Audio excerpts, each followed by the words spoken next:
కానీ మీరు మేడం నరేంద్ర మోదీ 10 ఏళ్లలో చేసిన అన్ని కార్యక్రమాలు అభివృద్ధి కార్యక్రమాలు చెప్తున్నారు. కాళేశ్వరం ప్రాజెక్టును బీజేపీ మంత్రులు కేంద్ర మంత్రులు వచ్చి ఆహా ఊహో అనిపోయిన వాళ్ళే ఇప్పుడు ఎందుకు విమర్శ చేస్తున్నారు కాళేశ్వరం మీద?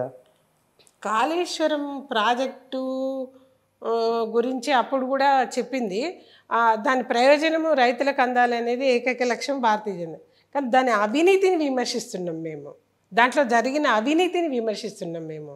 1,00,000 కోట్ల ప్రాజెక్టు, ఇది 1,00,000 కోట్ల ప్రాజెక్టు, అసలు దాని బడ్జెట్ అంత పెట్టొద్దు దానికి అని అప్పుడు కూడా చెప్పిండ్రు. ఇప్పుడు కేంద్ర మంత్రులు కూడా చెప్పిండ్రు. ఇప్పుడు కూడా అదే అంటున్నాం. దాని మీద జరిగిన అవినీతిని విమర్శిస్తున్నాం. అవాళ కూడా విమర్శించినాం మేము, దీంట్లో అవినీతి జరిగింది అని. ఎవరు మాట్లాడలేదు అప్పుడు? కాంగ్రెస్ ఏం మాట్లాడలేదు దాంట్లో అవినీతి జరిగిందని. ఇవాళ కూడా తీయమనండి, ఓ కంప్లైంట్ పెట్టమనండి. పెడతారా? పెట్టరు. వీళ్ళు వాళ్ళతో కూడా కొల్లుడవుతారు. ఇవాళ బయటికి తీయమనండి.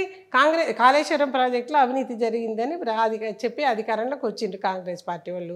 ఇవాళ తీయమనండి. కానీ అవినీతి కంప్లైంట్ కానీ ఇక్కడ బీజేపీ కాంగ్రెస్ ఇద్దరు ఒకటి అయిపోయిండ్రు. ఒకటి బీఆర్ఎస్ని ఇరుకున పెట్టే ప్రయత్నించారు. బీఆర్ఎస్ లేకుండా చేసే పెద్ద కుట్ర అనేది బీఆర్ఎస్ చేస్తున్న బలమైన ఆర్గ్యుమెంట్. బీఆర్ఎస్ లేకుండా ఏ పార్టీ లేకుండా ఎవరు చేయలేరండి. అది దాన్ని ఈ ప్రజాస్వామ్య వ్యవస్థనే మనం అవమానం చేసినట్టు. అట్లా అంటే ప్రజలకు తెలుసు ఎవరు ఏం చేస్తున్నారు. ఆ ఉద్యమ వారసత్వం నుంచి వచ్చిన పార్టీ అని 10 ఏళ్ళ అవకాశం ఇచ్చిండ్రు ప్రజలు. 10 ఏళ్ళ అవకాశం ఇచ్చిండ్రు. ఇవాళ లేకుండా చేయాలంటే వాళ్ళ ఉద్యమాన్ని లేకుండా చేయాలని చూసిండ్రు కాంగ్రెస్ పార్టీ. అయిందా? మీకు తెలుసు కదా, పెద్ద ఎత్తున దాడులు చేసిండ్రు, కొట్టిండ్రు, యూనివర్సిటీల్లో మూసేసిండ్రు, అనేక. ఆగిందా?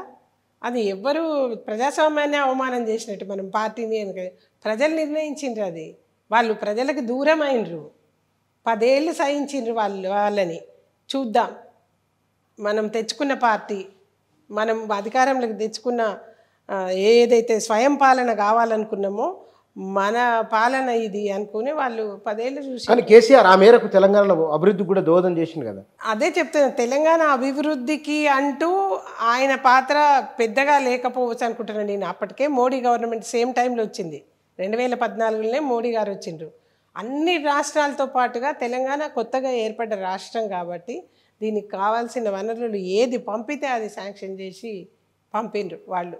కానీ నరేంద్ర మోదీ డబ్బులు ఇవ్వని కారణంగానే, కేంద్ర ప్రభుత్వం సహకారం లేని కారణంగానే ఎక్కువ అప్పులు తీసుకొచ్చి అభివృద్ధి చేయాల్సి వచ్చిందనేది బీఆర్ఎస్ నాయకులు చాలా సందర్భాల్లో చెప్పారు. అవినీతి వల్ల అప్పులు తెచ్చిండ్రు వీళ్ళు. అవినీతి వల్ల అప్పులు తెచ్చిండ్రు. అవినీతి కోసం అప్పులు తెచ్చిండ్రు. లేకపోతే ఈ పరిస్థితి ఉండదు. ఎందుకంటే అన్ని రాష్ట్రాల్లో డెవలప్ చేసిండ్రు. ఏ రాష్ట్రాలు చేయలేదే ఇంత పెద్ద ఎత్తున అప్పులు? ఏ రాష్ట్రం చేయలేదు. తెలంగాణ ఎందుకు చేసింది? ఏం చేసింది? జరిగిన అభివృద్ధికి తెచ్చిన అప్పులకు సమతుల్యం ఏది? అసలు బ్యాలెన్స్ లేదు. అప్పులు తెచ్చినాము మేము, ఈ మోడీ గారు ఇవ్వకపోతే అసలు ఇక్కడ జరిగేది లేదు. మొత్తం ట్యాక్సెస్ నుంచి 43% యాక్చువల్గా వచ్చింది వీళ్ళకి. పైగా అసలు యూనివర్సిటీకి అయితే, ఎయిమ్స్కి అయితే, ఈ ఇన్ఫ్రాస్ట్రక్చర్ డెవలప్మెంట్స్కి అయితే మొత్తం సెంట్రల్ ఫండ్సే. నేషనల్ హైవేకి నితిన్ గడ్కరీ వచ్చి వాళ్ళు ఇవాళ మీకు గ్రామ పంచాయతీల్లో కార్మికులకు జీతాలు ఇవ్వలేని పరిస్థితి ఉండే. మొత్తం సెంటర్ బడ్జెట్ పెట్టి వీధి లైట్ల కానించి, రోడ్ల కానించి, కార్మికులకు జీతాల కానించి, శ్మశాన వాటికల కానించి, రైతు వేదికల దగ్గర నుంచి సెంట్రల్ ఫండ్స్ పంపించి ఇప్పుడు మొత్తం ప్రతి గ్రామంలో నిర్మించిన పరిస్థితి. ఇదంతా సెంటర్ డెవలప్మెంట్ అవపడదా? వాళ్ళ వెళ్ళి అడగండి, ఎక్కడ ఏ ఊళ్ళో కూడా దాన్ని ఎంత డెవలప్మెంట్ చేసిండ్రు అనేది. డైరెక్ట్ గవర్నమెంట్కి పంపి ఉంటే అది కూడా అవినీతి పాలై ఉండేది. సెంట్రల్ గవర్నమెంటే మొత్తం డైరెక్ట్ ఫండ్. అభివృద్ధి ఏం లేకుండా అవినీతి జరిగిందా గతంలో? ఎప్పుడు కాంగ్రెస్ గవర్నమెంట్లో అవినీతి జరిగింది. బీఆర్ఎస్ ప్రభుత్వంలో కూడా అవినీతి జరిగింది. పర్సెంటేజ్ ఇంకెక్కువైంది అది. కానీ మేడం పాలమూరు రంగారెడ్డి ఒక ప్రాజెక్టు తర్వాత డిపిఆర్ఏ పంపలేదు ఇంతవరకు. పాలమూరు రంగారెడ్డి ప్రాజెక్టుకి డిపిఆర్ఏ పంపలేదు వీళ్ళు. అందుకే కదా మనము మొన్న అసలు ఆ నినాదం కూడా తీసుకొచ్చినాము. ఉత్తర తెలంగాణ మొత్తం డెవలప్ చేసిండ్రు, దక్షిణ తెలంగాణ వెనకబడేసిండ్రు, ఇది ఎందుకు ఎత్తలేదు అని మేము ఆ స్లోగన్ కూడా ఎత్తుకున్నాం.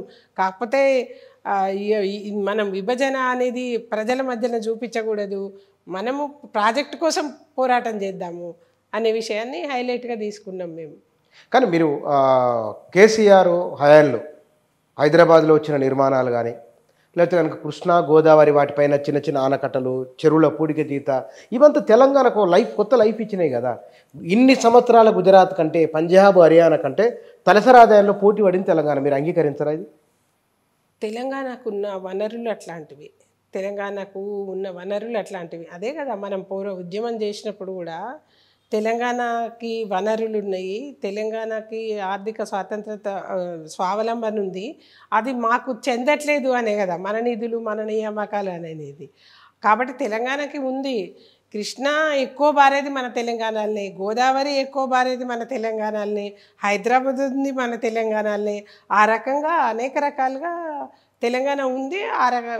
మనం ఎప్పుడైతే ప్రత్యేక రాష్ట్రం అయిందో ఆ డెవలప్మెంట్ మనం కళ్ళారా చూస్తూ ఉన్నాం. ఈ రోజున ఇంకా ఎక్కువ అవకాశం ఉండే, చేయలేదు అనేదే మా తాపత్రయం. ముగ్గురు నలుగురు పెద్ద నాయకులు, ఒకవైపున ఈటల పేరు ఒకసారి ప్రస్తావనకు వస్తుంది, కిషన్ రెడ్డి ఒకసారి, బండి సంజయ్ ఒకసారి, నాయకులుగా పేర్లు అంటే వ్యక్తిగత ఇమేజ్ చూసుకుంటున్నారు తప్ప పార్టీ మీద అంత లేదు అని ఒక చర్చ ఉన్నది బయట. నిజంగా మీరే అంటున్నారు ముగ్గురు నాయకులు పెద్ద నాయకులు ఉన్నారని.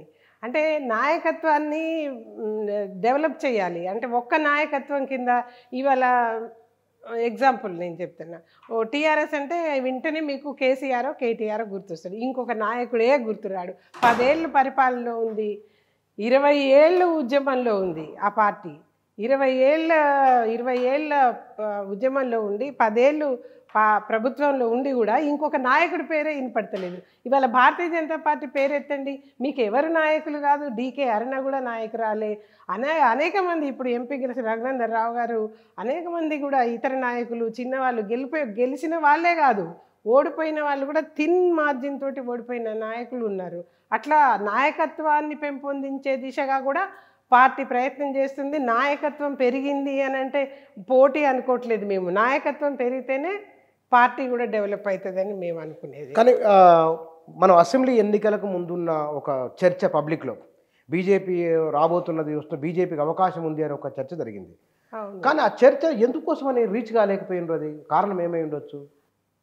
అసెంబ్లీ ఎన్నికలు అనేసరికి స్థానికంగా అనేక కూడా ప్రభావితం చేస్తాయి. ఆ రోజున స్థానికంగా కూడా అక్కడ లోకల్ స్థానిక సంస్థల్లో గతంలో జరిగిన ఎన్నికల్లో సర్పంచ్లు అయితేంది, ఎంపీటీసీలు అయితేంది, జెడ్పీటీసీలు అయితే అన్నీ కూడా అధికార పార్టీకి సంబంధించిన వాళ్ళు అయితే మా జిల్లాలో ఉంది, వాళ్ళ కాంగ్రెస్ పార్టీ ప్రభావం ఉండే. అట్లా నేను అదే చెప్పాను, అనేక ప్రలోభాల అనంతరము వచ్చిన రిజల్ట్ అది. అయినా మా ఓటింగ్ శాతంలో చాలా గణనీయమైన అభివృద్ధి కనిపించింది. అంతేగాక మొన్న ఎంపీ ఎన్నికల్లో దేశవ్యాప్తంగానే ఫస్ట్ ప్లేస్లో ఉంది తెలంగాణ, అది ఓటు డెవలప్మెంట్లో, ఓట్ షేర్ డెవలప్మెంట్లో దేశవ్యాప్తంగానే ఫస్ట్ ప్లేస్లో ఉంది. 26%. ఏ రాష్ట్రంలో కూడా ఇంత పెద్ద ఎత్తున ఓటింగ్ షేర్ పెరగలేదు, తెలంగాణలో పెరిగింది. అంటే అది అసెంబ్లీ ఎన్నికల నాడు పడ్డ పునాదే అది. కానీ మేడం ఇప్పుడు తెలంగాణ ప్రజలు బీజేపీకి అవకాశం ఇచ్చారు, అసలు 8 ఎంపీ సీట్లు రావడం ఊహించలేదు, 8 వస్తాయని, కాంగ్రెస్కి ఎక్కువ వస్తాయనుకున్నారు, కానీ తలకిందులైంది. కానీ మొన్నటి బడ్జెట్లో తెలంగాణకి ఏమి ఇవ్వలేదు అని, అసలు ఇంతమంది మంత్రులుండి ఇవాళ సంకీర్ణ ప్రభుత్వానికి 8 మామూలు విషయంగా తెలంగాణ ఇచ్చింది, ఎందుకు బడ్జెట్లో ఇవ్వలేదు? తెలంగాణకు అంటూ ప్రత్యేకంగా బడ్జెట్ లేకపోయినా ఇప్పుడు భారతీయ జనతా పార్టీ కేంద్రంలో దేశాన్ని ఒక యూనిట్గా చూస్తుంది. తెలంగాణనో ఆంధ్రానో ఇవాళ ఇంకొక రాష్ట్రం ఇంకో రాష్ట్రం అని కాకుండా వెనుకబడ్డ గతంలో తెలంగాణకి ఎయిమ్స్, బీబీ నగర్ని ఎయిమ్స్ చేయటం అయితేంది, గిరిజన యూనివర్సిటీ శాంక్షన్ చేయటం అయితేంది, 10 లక్షల కోట్ల రూపాయల వరకు ఈఎస్ఐ హాస్పిటల్స్ అయితేంది.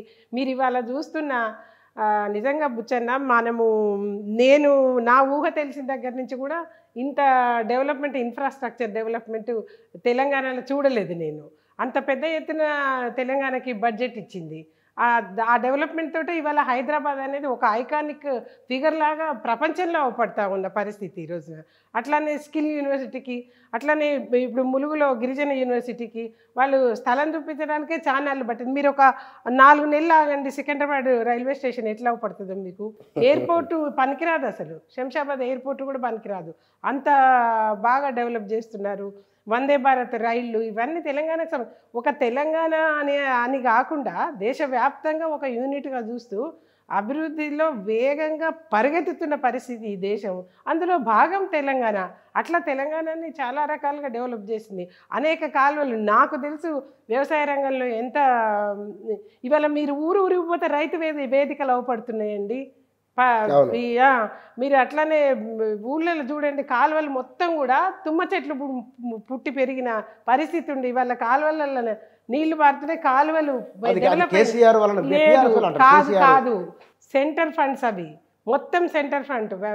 వ్యవసాయ రంగం డెవలప్ కావాలంటే ఉన్న కాలువల్ని డెవలప్ సంచయ్ నిధుల కింద మొత్తం కాలువల్ని క్లీన్ చేసి పెట్టి నిధులు ఇచ్చింది. అట్లనే ఇన్ఫ్రాస్ట్రక్చర్ పెద్ద ఎత్తున ఇన్ఫ్రాస్ట్రక్చర్ డెవలప్ చేసింది, యూనివర్సిటీలు ఇచ్చింది, హాస్పిటల్స్ కట్టింది. ఆ రకంగా తెలంగాణ ఇవాళ హైదరాబాద్ ఎట్లా మీకు ఈ వరల్డ్లో ఐకానిక్ ఫిగర్గా అవపడుతూ ఉంది తెలంగాణకు నిధులు ఇవ్వకుండా. ఏది వీళ్ళు డిపిఆర్ పంపడమే ఆలస్యము, వీళ్ళు పంపినవి ప్రపోజల్స్ పంపినవి, రాష్ట్ర ప్రభుత్వం ప్రపోజల్స్ పంపినవి అన్నీ కూడా శాంక్షన్ చేసింది కేంద్రం.